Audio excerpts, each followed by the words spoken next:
Did you know that people in Korea actually don't use Tear? They use Espoir Cushion Foundation. I am upset at myself because Monica worked on some olive shades with Espoir and I left all of them at home. I didn't bring them with me. But I have oat, hazel, and cinnamon. I'm pretty sure I can use all of these for a full face of makeup. Now, I've never used a cushion foundation. I think I've used one cushion foundation from M Cosmetics back in 2021. So I'm just gonna say this is my first time using a proper cushion foundation. Now the compact is compacting. This feels very luxe. It feels expensive.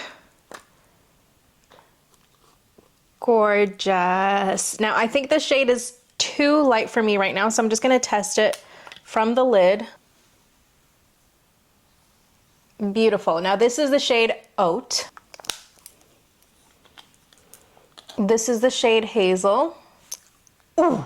Now as a bronzer, bronzer, or contour, I think that's gonna be good. Cinnamon.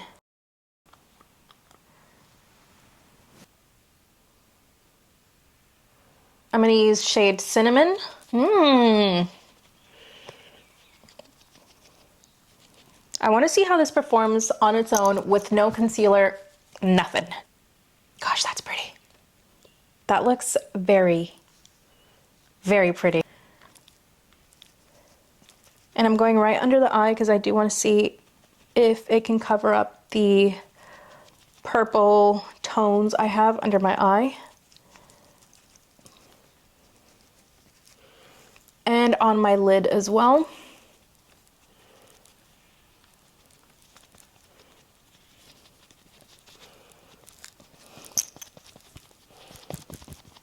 Without and with. Dang, my skin looks gorgeous. It is a thin formula. It does not feel heavy whatsoever. My face, it doesn't feel heavy. It doesn't feel sticky. It doesn't feel like a traditional foundation, especially a full coverage one, but I did get some coverage. I think this might be a little bit too olive for me, but I'm gonna do the other side and I'm gonna add some layers with the darker and the lighter shade.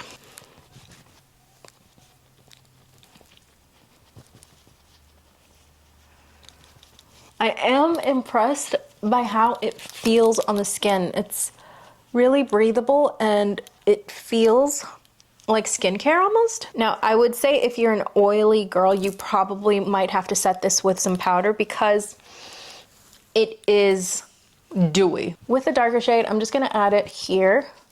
This is pigmented though. A little bit goes a very, very, very, very long way. The little sponge is really blending everything so well. Whoa. Might have put on a little bit too much. I have a ton of other shades that I'm definitely not gonna use, so I will be doing a giveaway. Now with the lighter shade, I'm just gonna use it like a brightener to brighten up under the eyes. How good does that look? Fresh. Just gonna brighten a little bit around the mouth as well.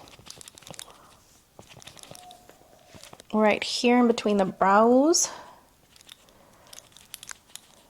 I pinched my nose a little bit with the darker shade too.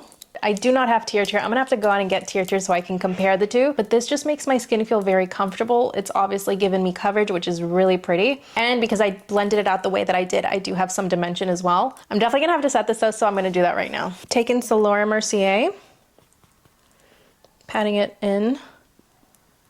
Oh, look how much was left on that sponge. Way too much. Look at this little vintage mirror that I got myself. How beautiful is it? It's the perfect size to hold in front of my face.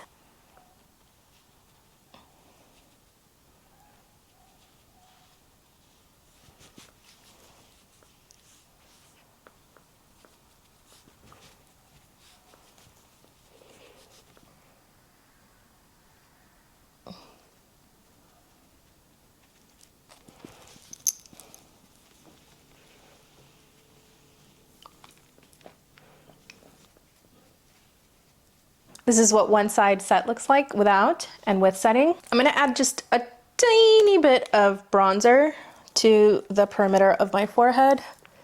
Not too much though. Okay, even that was way too much. Oh man, too much. And then just a splash of blush.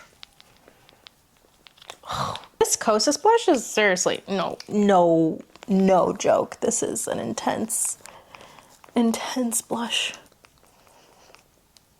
A little to the nose. This is what my makeup looked like 5 hours later. I did have to powder and I did have to blot. This is a really hydrating formula. So if you have dry skin, you're gonna love it. If you have oily skin, I would probably pass. Adios, chavalita. Bye.